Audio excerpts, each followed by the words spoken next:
Hello everyone, it is I, Reversal, and welcome to today's newsflash.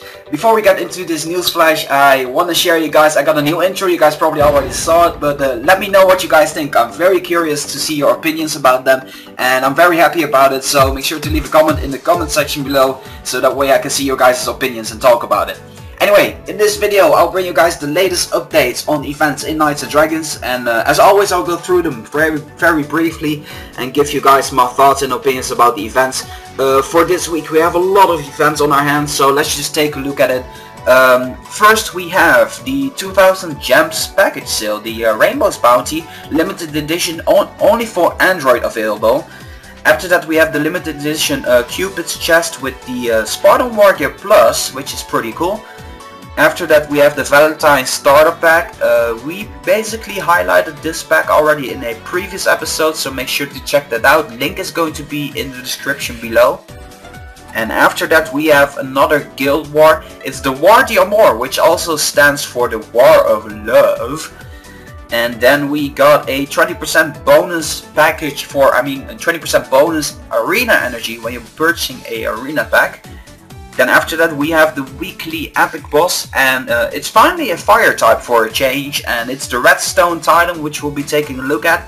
And last but definitely not least, well maybe, the Titanic Tussle as the weekly arena, and currently it is the 13th of February, and that means the Razorwind Ruckus tournament that's finally ended. We're gonna take a look at the winners, and of course we're gonna have a lot of less points because the Cloud Range Platmail was the epic plus for this version, and the stats were pretty much comparable to the Neon's Wargear Plus, but with 650,000 points we have coming in first place SV with a lot of points. Then we have coming in second place, only 35,000 points less, it's Smith, and he's going to unfortunately get only the regular epic reward for doing so.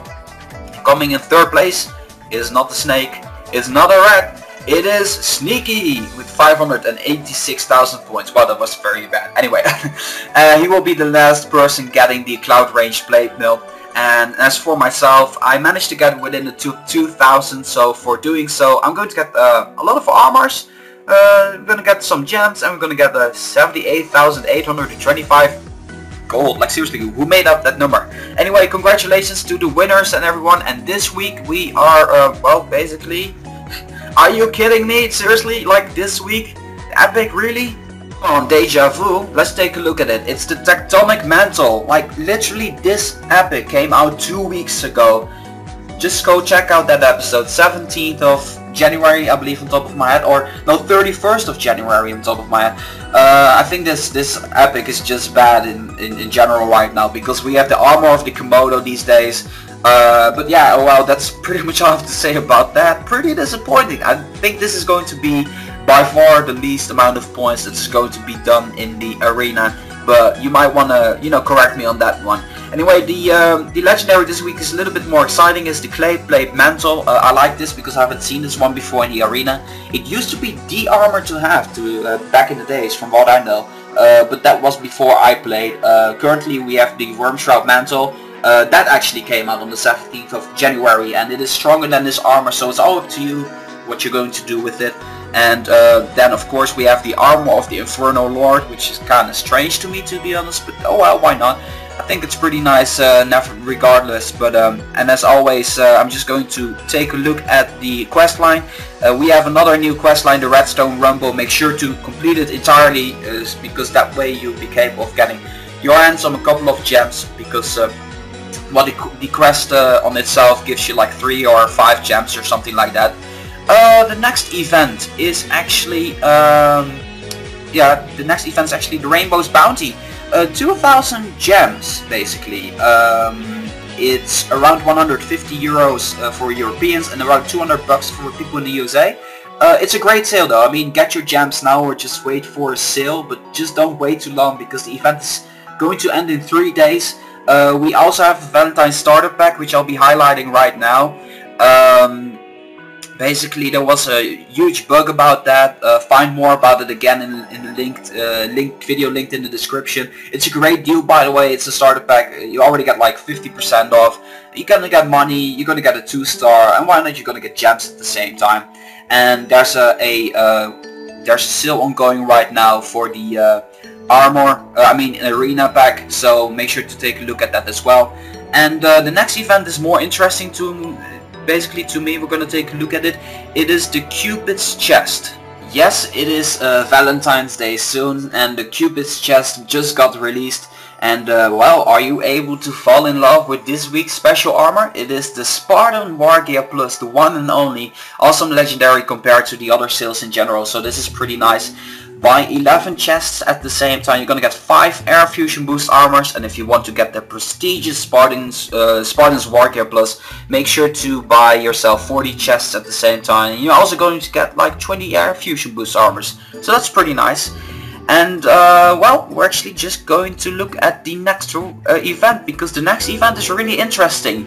It is the War of Love, the Conquest of Happiness, or, well, the Fight of Rivals, I suppose. Well, I prepared that in advance, so give me some props to that.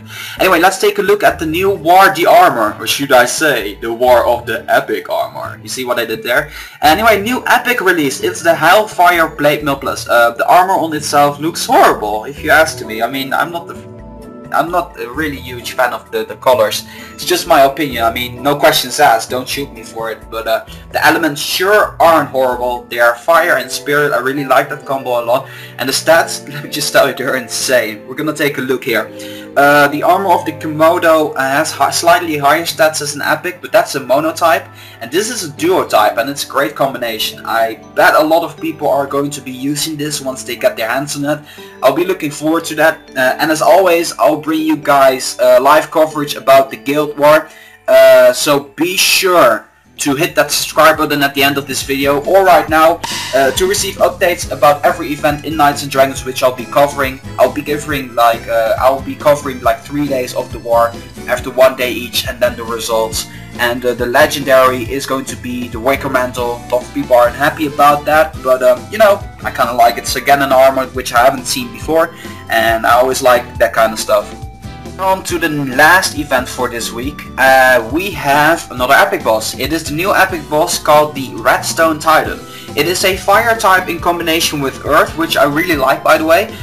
Did I ever mention that like the boss looks like a fusion between like Charizard and Torkoal? I mean, it's just something that crossed my mind. Anyway, I'm not a huge fan of this big boss because yeah, I don't know, I don't really like the design, but I really do like the armor.